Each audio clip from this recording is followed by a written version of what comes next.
It was a peaceful morning in the small town of Haripur. The sun had just risen, and the streets were quiet.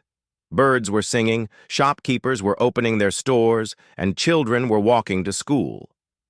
Everyone knew everyone in Haripur. People trusted each other. Crime was rare, and trouble was almost never seen. An old fruit seller named Chacha Rehman arranged apples on his cart near the main market. He smiled and waved at a young boy, Bilal, who was crossing the road with his little sister. Suddenly, Bilal tripped and fell hard on the road. His sister screamed. A car was coming from the other side, fast. Before anyone could react, a man ran from the footpath and picked up Bilal, saving him just in time. The car stopped with a loud screech. People gathered, some clapped. The boy's sister hugged the man tightly. "You saved my brother," she cried. The man smiled gently. He was tall, dressed simply in a blue shirt and black pants. His hair was neatly combed, and he looked calm and quiet.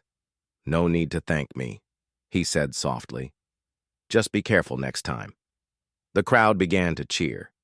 Chacha Rehman offered the man an apple. "You are a hero," he said. The man shook his head. "I'm just doing what's right." But just as things seemed calm, two police vans suddenly stopped at the corner. 4 officers jumped out quickly. One of them, Officer Imran, pointed towards the man. "There he is!" he shouted. The crowd looked confused. The officers ran forward, shouting orders. "Hands in the air! Get down!" The man looked surprised but did not resist. He slowly raised his hands. Before anyone could ask what was happening, the officers grabbed him roughly, pushed him to the ground, and handcuffed him. "Wait! What are you doing?" a shopkeeper asked. "He saved the boy!" someone shouted. But the police didn't listen. They pulled the man up and dragged him to the van. His face stayed calm, but there was a deep sadness in his eyes. "I think you're making a mistake," he said quietly. Officer Imran laughed. "You think we care? Let the court decide that." They shoved him into the van and drove away. People stood in shock. Chacha Rehman dropped his apple. The little girl cried again. No one understood what had just happened. Inside the van, the man sat quietly, handcuffed. The officers talked loudly. Another street criminal pretending to be a hero, one of them said. "But sir," the young driver said, "he didn't look like a criminal." Officer Imran turned and snapped, "You're new. Don't think. Just follow orders." The man looked at the driver and gave a small smile. "Sometimes eyes see the truth better than ears," he said. The driver looked away, confused. Back at the police station. The police van reached the station. The man was pushed inside, searched, and made to sit in a dirty holding cell. "Let him rot there for a while," said Officer Imran. "But sir, he didn't even resist," said Constable Faraz, a young and quiet officer. "Exactly. Criminals are getting smart these days. Stay alert." Constable Faraz walked away, but he couldn't stop thinking about the man's calm eyes and gentle face. The chief. That no one knew, what no one in the town knew, not the crowd, not the police, not even the constable, was that the man they had arrested was Inspector Arif Rehman, the newly appointed police chief of Haripur. He was supposed to take charge that morning, but due to a problem with transport and a delay in his official letter, he had arrived in town earlier and decided to walk around before entering the station. He didn't want a grand welcome. He just wanted to understand the people. But now, he was sitting behind bars in his own station, arrested by his own officers, and none of them had a clue who he really was. The boy's story. Meanwhile, Bilal and his sister had reached home. Their mother scolded them for being late until she saw Bilal's torn shirt and bruised knees. "What happened?" she asked, worried. Bilal explained everything. "Mama, a kind uncle saved me from a car, but the police took him away." The mother looked shocked. "Why would they do that?" "I don't know." Everyone was surprised. He didn't do anything wrong. His sister added, He smiled and told us to be careful. Then the police came and arrested him. Their mother picked up her phone and called her friend, who worked at the station. Suspicion begins. Back at the police station, Constable Faraz walked past the holding cell. He glanced at the man again. "Sir, what's your name?" he asked, politely. The man looked up and replied, "Arif Rahman." Faraz froze. That name. He had heard that name somewhere before. He ran to the station desk and checked the file of new postings. His hands trembled. Police Chief, Arif Rahman. It read. His eyes widened. "Oh no," he whispered. He rushed to Officer Imran. Sir, we have a problem." Imran rolled his eyes. "What now?" "I think the man we arrested, he's the new police chief." For a moment, silence. Then laughter. "You're joking." "No, sir. I just checked the name in the file." Imran's face changed. He looked nervous. "If this is true, we're finished." The small police station of Haripur was silent now. What had started as a regular day had turned into a nightmare for the officers. Constable Faraz stood in front of the locked cell, holding the file with trembling hands. Inside the cell, the man they had just arrested, calm and silent, was none other than Inspector Arif Rahman, the newly appointed police chief. Faraz cleared his throat. "Sir, I am sorry. We didn't know." Arif looked at him quietly, then stood up and walked closer to the bars. His eyes were calm but sharp. "You didn't ask. You judged." Faraz looked down in shame. The officers in Panic Officer Imran entered the station quickly, followed by 2 other senior officers. His face had lost all its color. "Where is he?" he whispered. Faraz pointed to the cell. Imran walked slowly to it, suddenly acting much more polite than before. "Sir, Chief Arif, please forgive us. It was a mistake." Arif didn't respond. He simply looked at Imran. "You pushed me, handcuffed me, dragged me like a criminal," Arif said in a steady voice. "Is that how you treat your citizens?" Imran tried to laugh nervously.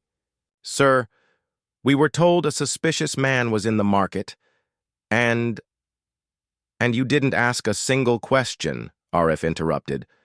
"You assumed I was guilty." The station was silent. All the constables stood still. Some looked away. Others stared at the ground. The holding cell opens. Imran quickly took out the keys and opened the cell door. "Please come out, sir. This is a misunderstanding." Arif stepped out slowly, still quiet. His clothes were dusty, his shirt was torn near the shoulder from when they had pushed him into the van. Constable Faraz stepped forward, eyes full of guilt. "Sir, we truly had no idea." Arif looked at Faraz, then at the others. He didn't shout. He didn't insult them, but his silence was louder than any words. Flashback, a warning, ignored. Just the night before, the official letter from the Central Department had been sent to Haripur Station. It clearly mentioned, Inspector Arif Rahman is appointed as the new police chief of Haripur.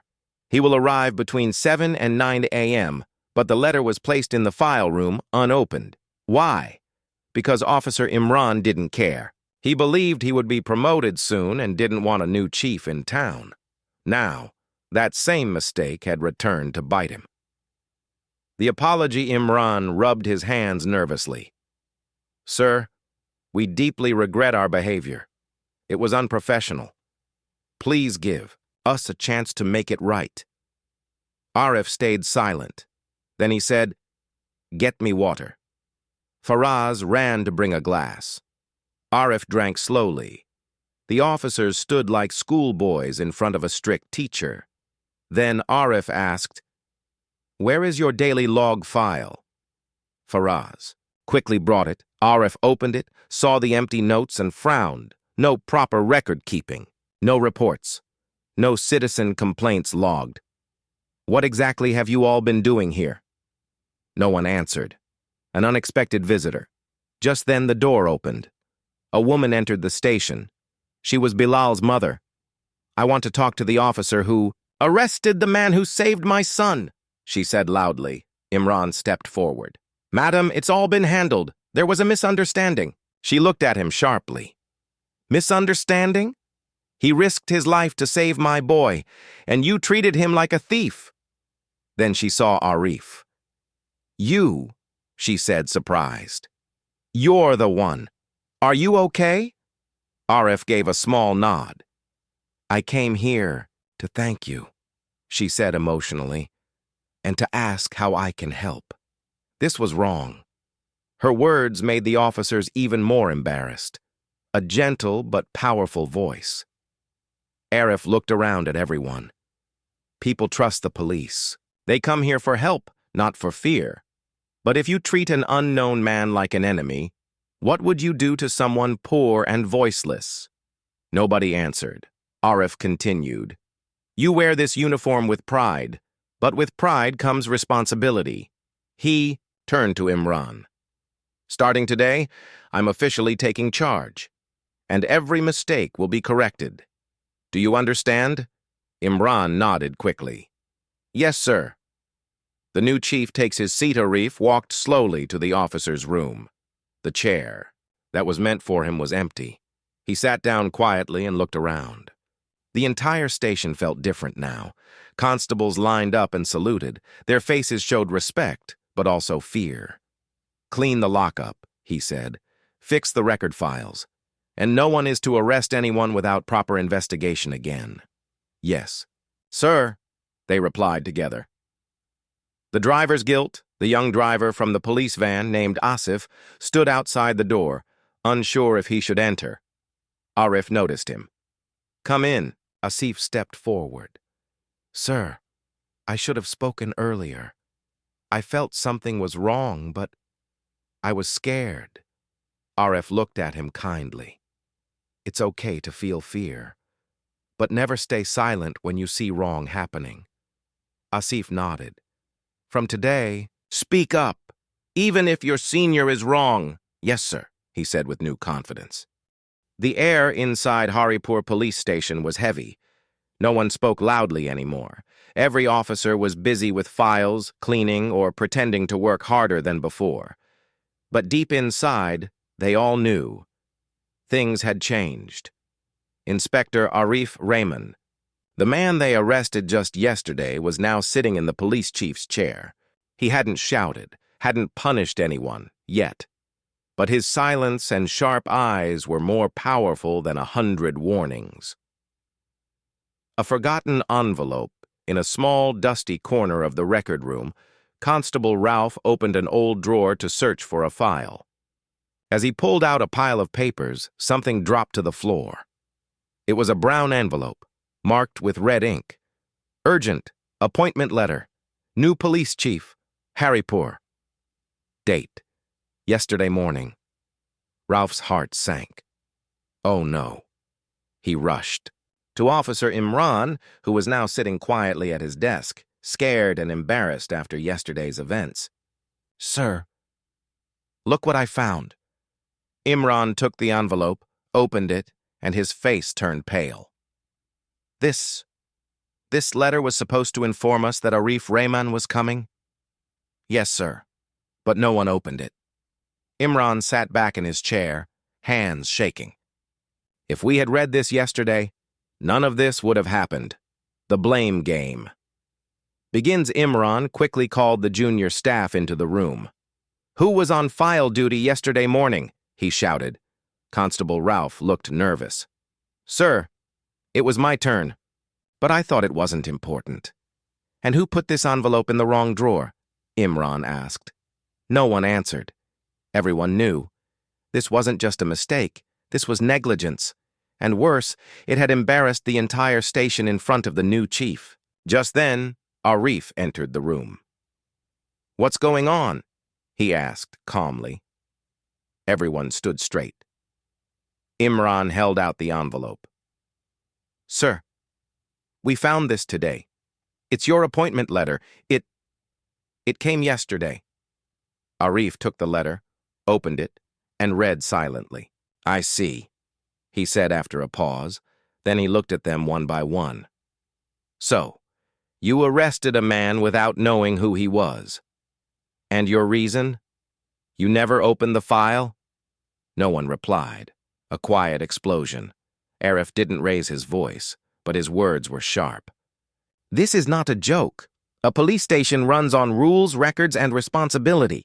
If you don't check your letters, if you don't know who's coming or going, how will you protect this town?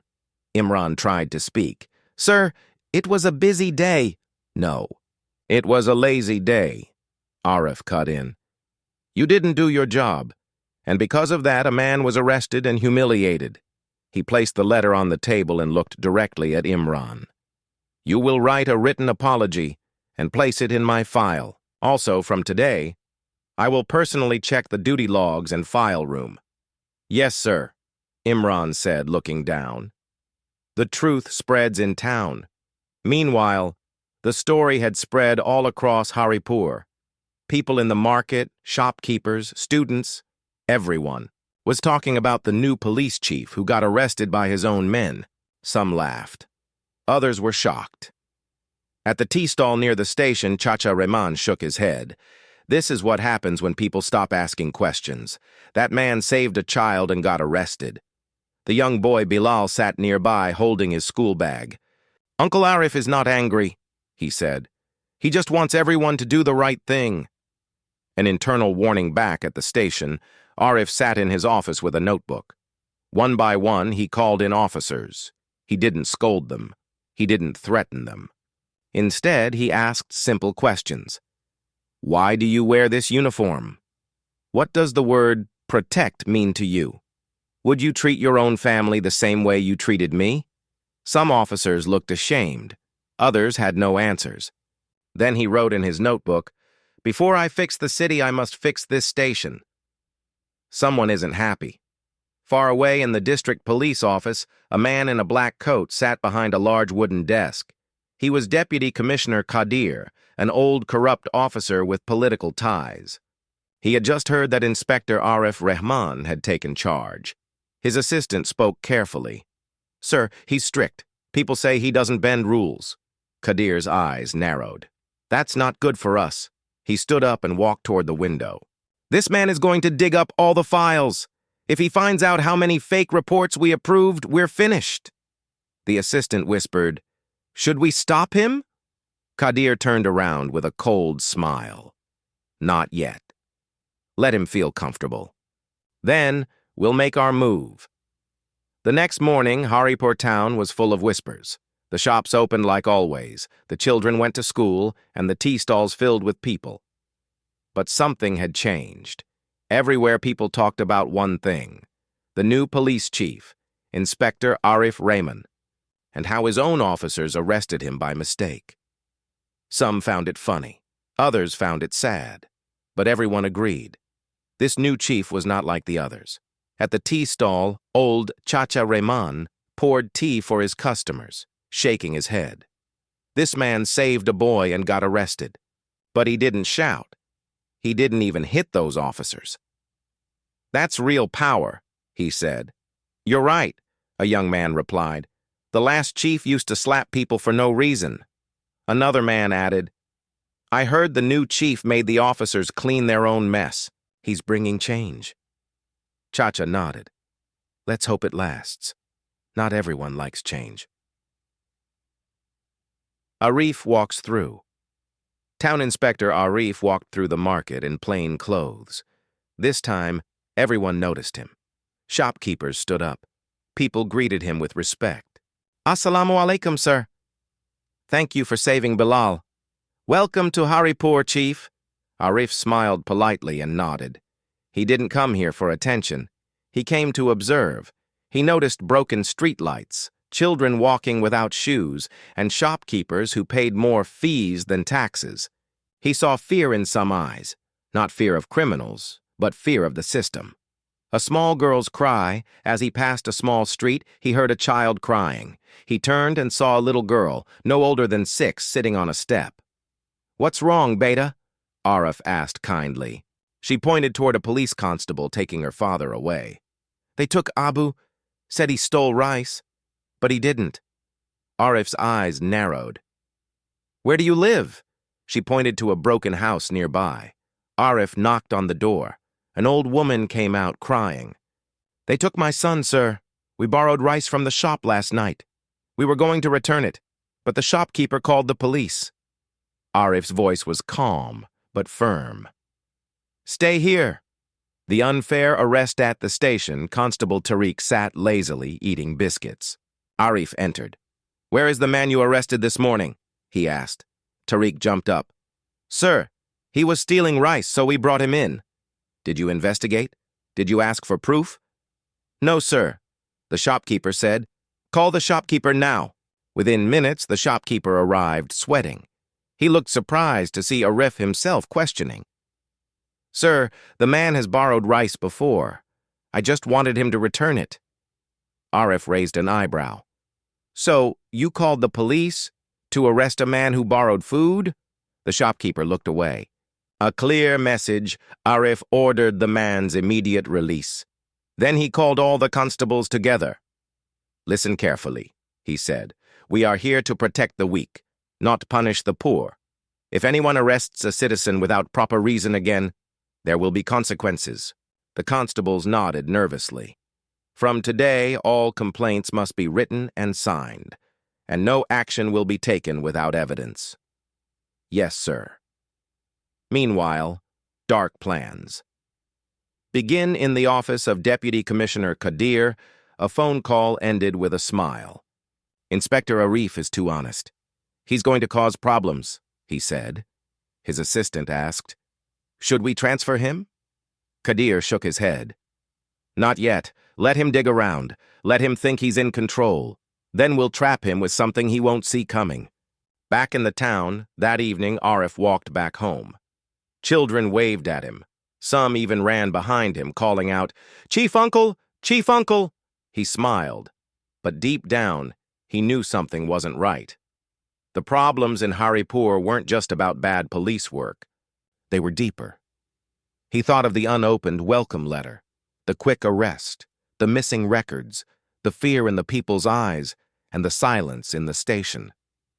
The sun rose over Haripur with a warm glow, but inside the police station, Chief Inspector Arif Rehman sat at his desk with a cold, serious face. His eyes scanned a thick, dusty file in front of him. He had spent the whole night writing notes, connecting dots and circling names. He had come to Haripur thinking he would bring peace. But now he understood. Something dirty was hiding beneath the silence. An old suspicion. A few days ago, a man was arrested for stealing rice.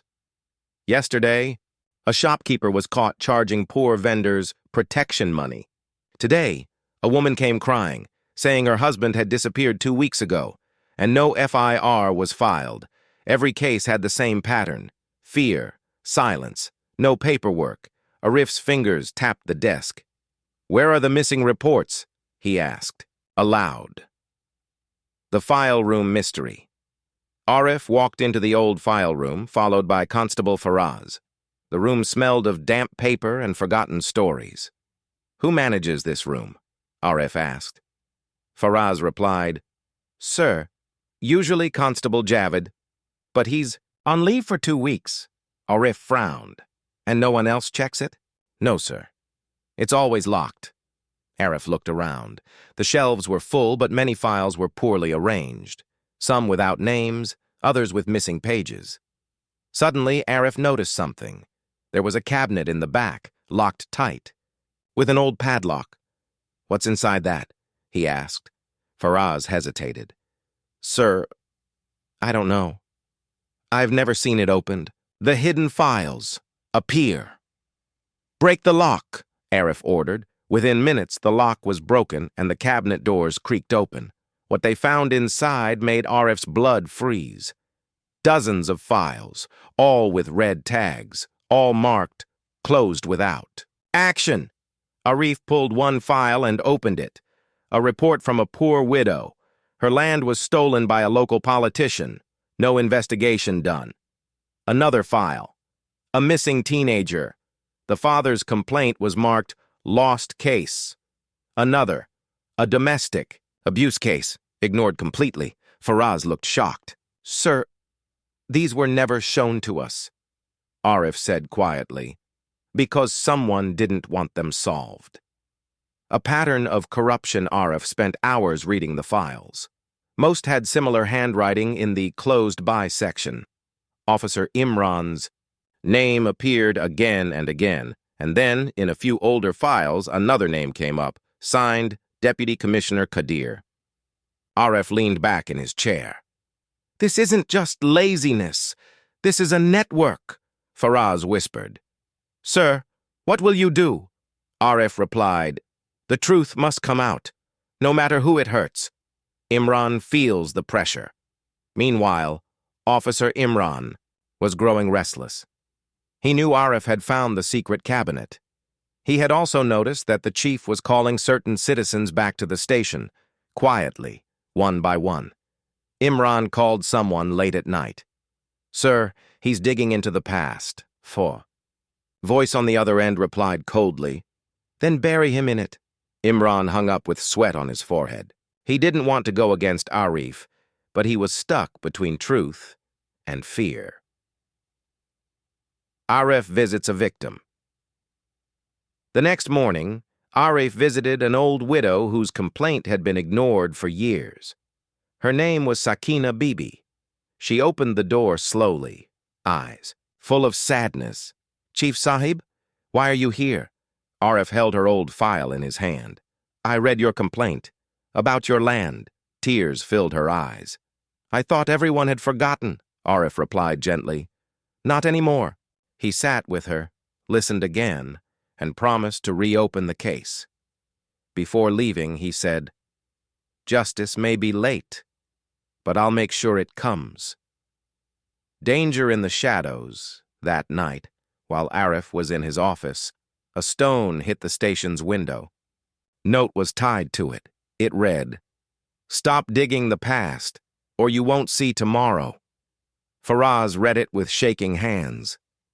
Sir, should we report this? Arif calmly folded the paper and placed it in his drawer. No. Let them think I'm scared. It'll help me see them more clearly. The days were getting darker in Haripur, but not because of the weather. Inspector Arif Rahman had started digging too deep. He had reopened old cases, met with victims, and pulled out hidden files that others had buried for years. The people were beginning to believe in the system again. But those who lived off corruption, they were getting nervous. The meeting in the shadows late one night, in a large farmhouse outside the city, 3 men sat around a glass table. Deputy Commissioner Qadir, local politician Malik Noman, station officer Imran, all of them had one thing in common. They wanted Arif out, or destroyed. He's turning the people against us, Malik said angrily. Qadir sipped his tea and replied calmly, Then it's time we make him the villain. Imran looked scared. He's honest. Smart. He's watching everything. Qadir leaned forward and whispered, Then we give him something he can't watch.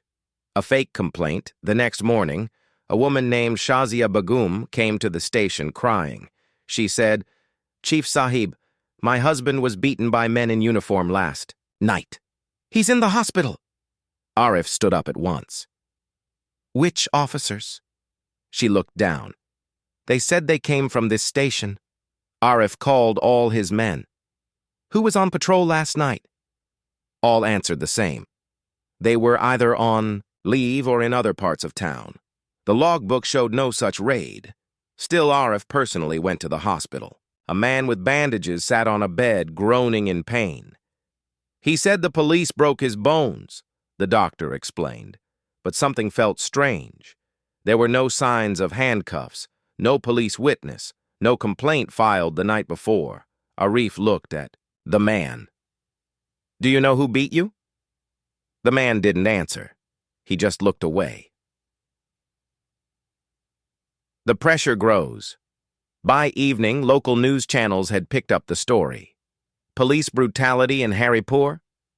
New chief involved in beating civilians? The headlines screamed. People in town looked confused. Was this the same man who helped poor people? Or was he just another fake hero? Arif stayed calm, but inside he knew this was a trap. Faraz brings a clue. That night, Constable Faraz rushed into Arif's office with a USB. "Sir, you told me to check hospital security cameras. I got this." Arif connected the USB to his laptop. The footage played, and what they saw changed everything. At 1:30 a.m., a white van stopped outside the hospital. Two men dragged the victim inside. No police van, no uniform. It was a staged attack. Imran acts, nervous. When Arif showed the footage at the station meeting, everyone was shocked. But Officer Imran looked pale. He quietly stepped outside, pretending to take a phone call. Faraz whispered to Arif, "Sir, he's hiding something." Arif nodded. "I know, but we need proof." A bug in the room.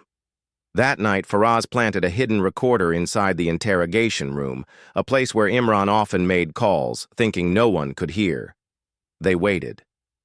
At 11:15 p.m., Imran entered. He didn't see the small mic under the table. He made a quick call. "Yes, sir. Arif found the footage. We may need another plan. Maybe frame him with drugs?" He paused, then added, "Don't worry, he won't see it coming." He hung up and walked away. Arif's eyes burned with fire. The next morning, Faraz handed Arif the recording. Arif listened in silence. Not a single muscle moved on his face. Then, slowly, he said, "They tried to ruin my name. Now I'll destroy their game." He stood up, wore his coat, and said, "It's time to fight." Back. The courtroom was full. Some came to watch the drama, some came to support Inspector Arif, and some came just to see if the truth would survive. For the first time in Haripur, a police chief had brought his own officers and senior city leaders to court. The people were silent, but their hearts were loud. A bold move. Inspector Arif stood tall in the witness box. Calm, focused, not afraid. The judge looked at him. "You may begin, Chief." Arif took a deep breath. Then, in a clear voice, he said, "This case is not just about one fake attack. It's about a system where the powerful hide their crimes by using uniforms. But I have brought the truth with me, in files, videos, and voices. The first shock. The hospital footage. Arif showed the hospital CCTV video on the courtroom screen. Everyone watched closely. A man being dragged out of a van. No police vehicle. No uniformed officers. Gasps filled the room. The judge raised his eyebrows. Then Arif played the audio recording secretly captured from Officer Imran. "Maybe we frame him with drugs? Don't worry, he won't see it coming." Imran sat frozen in his chair. The judge banged the gavel. "Silence in the court." The second shock. The hidden files. Next, Arif pulled out the red-tagged hidden files. These were marked closed, he said.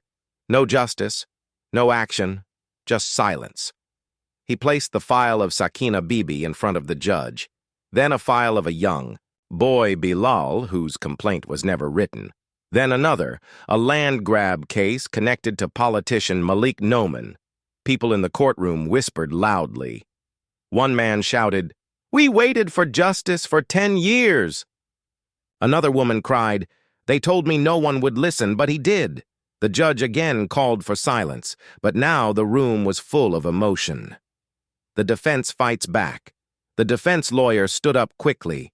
"Your Honor, this is all dramatic. How can we trust these files? Maybe the chief made them himself?" Arif remained calm. "I expected that," he said. He handed over original station logs, duty sheets, and witness statements, all showing how Officer Imran and others had ignored real complaints and filed fake reports. "And who approved the closing of these cases?" the judge asked. Arif answered clearly, "Deputy Commissioner Qadir." Gasps again. Qadir's last card. Qadir stood up, clapping slowly. "Well done, Inspector. You prepared nicely. He walked forward. But you have no proof I gave the orders. No recording, no video, only files. Do you have anything else? Arif didn't reply. Instead, he looked at the door. A woman walked in.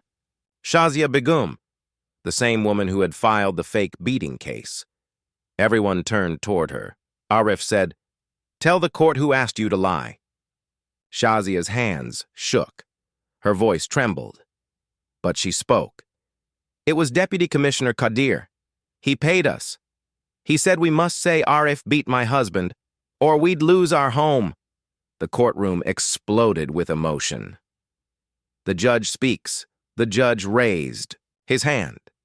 "I have seen enough," he said. He looked at Qadir.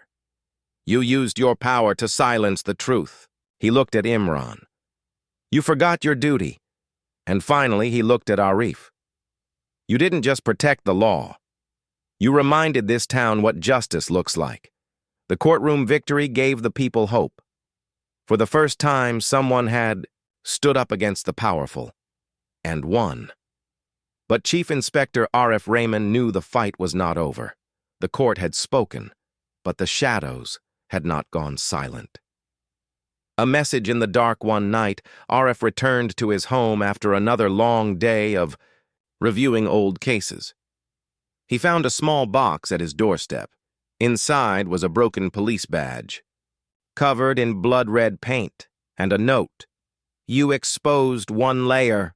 Don't peel the next, or your family will pay." Arif stared at the message, his eyes full of fire, but his face calm. He went inside, sat down, and said quietly to himself, "I didn't start this war, but I'll finish it." The real mastermind, with Imran arrested and Qadir under investigation, many thought the danger was over. But Faraz came running to Arif with urgent news. "Sir, I checked Qadir's call records before his arrest." He handed Arif a list of numbers. One of them repeated often, a number connected to a man named Sardar Haroon. Arif's face turned serious. Sardar Haroon controls contracts, land permits, business licenses, everything. Faraz whispered. "Sir, he's not a government man. He's above the law." Arif replied. "Then it's time someone reminds him what the law is." The secret meeting Arif asked for a meeting. To his surprise, Sardar Haroon himself agreed. They met in a quiet private office at night. Sardar Haroon sat calmly behind his big desk. "So, you're the brave chief causing all this noise?" he said. With a fake smile, Arif replied, "Noise only bothers those who fear the truth." Sardar leaned forward. "Back off, Arif. This town works on money and silence. You disturb the balance and people disappear." Arif stood up. "I don't fear disappearing. I fear doing nothing while people suffer." As he walked out, Sardar said one last thing. "You have 2 days. After that, no one will remember your name." The final plan, Arif met with Faraz and a few honest officers that night. "We only get one shot at this," Arif said. "I've already sent the evidence to a journalist, but we need to stop Sardar before he destroys it." The plan was simple, but risky. They would raid Sardar's warehouse, where illegal documents, fake IDs, and bribe records were hidden, the heart of his power. The night raid.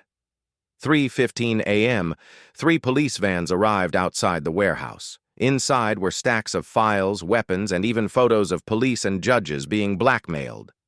Sardar's men tried to stop the raid, but Arif and his team had brought backup. Within 30 minutes, the warehouse was in police control. Faraz shouted, "Sir, we found it. A ledger with all the names." Arif looked at the list. It included politicians, officers, businessmen, even a media owner. The rot had spread wide. The broadcast. That same evening, national TV channels aired a special news bulletin.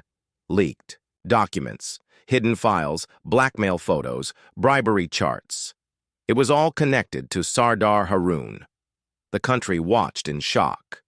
The police had done something no one had dared before. The aftermath, Sardar Haroon was arrested. New cases were opened. Old victims came forward. The people of Haripur marched in the streets, chanting Arif's name. But Arif didn't smile. He stood on the roof of the station looking over the city. Faraz asked, "Sir, why don't you look happy?" Arif replied, "Justice is not a moment. It's a battle we fight every day."